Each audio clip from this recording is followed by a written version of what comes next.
Tail whip, 360 degrees flat and drop. 18 degrees seiki. At 180 degrees half cab. Yan ang mga pamatay na stunts and tricks ng KSS Scoots Team Riders ng Makati City. April 2012 nang mabuo ang grupong ito na kinabibilangan ng 7 miyembro ng pawang mana sa kolehiyo. Bilang mga bicycle motocross enthusiast, agad silang nagka-interes sa larangan ng scooting dahil na rin sa extreme excitement na hatid nito.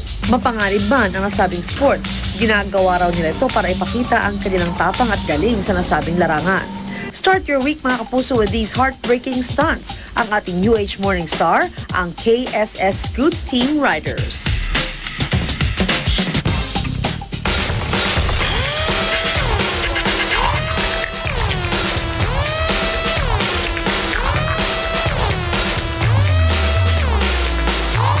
Uy!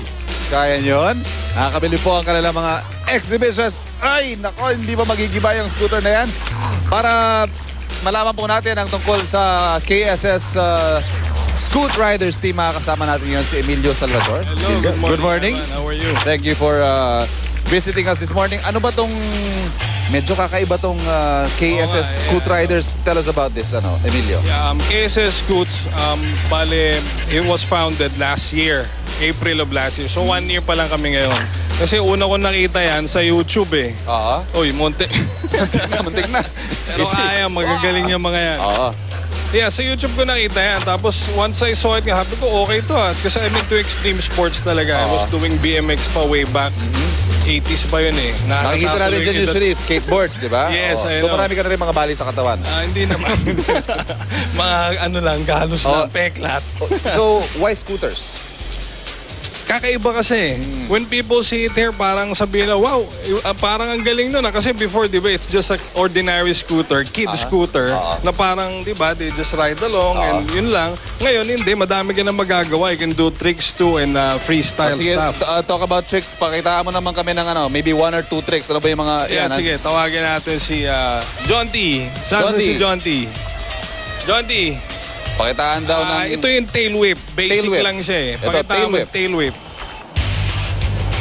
Yun mo yung tail whip.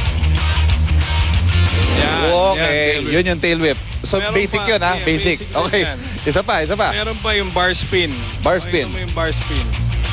Bar spin.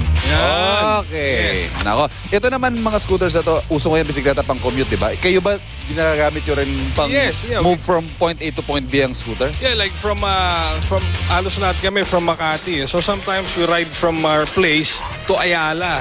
Bali sa may green belt like that, we just do a night ride like that. Then we do like tricks and freestyle. Okay. We play on the curbs like that. It's really fun. Of course, nakikita natin may protective gear din yung mga riders natin. No? May helmet sila. Helmet. Tell us about the importance of safety. Talagang dapat yan, safety rin yan. Especially mga, ayun. Ayun na. Especially like safety. pads din, like pads like this. Aha. Pero kasi pag talagang nag-ride kami ng park o kaya may ramps, we use talaga paddings.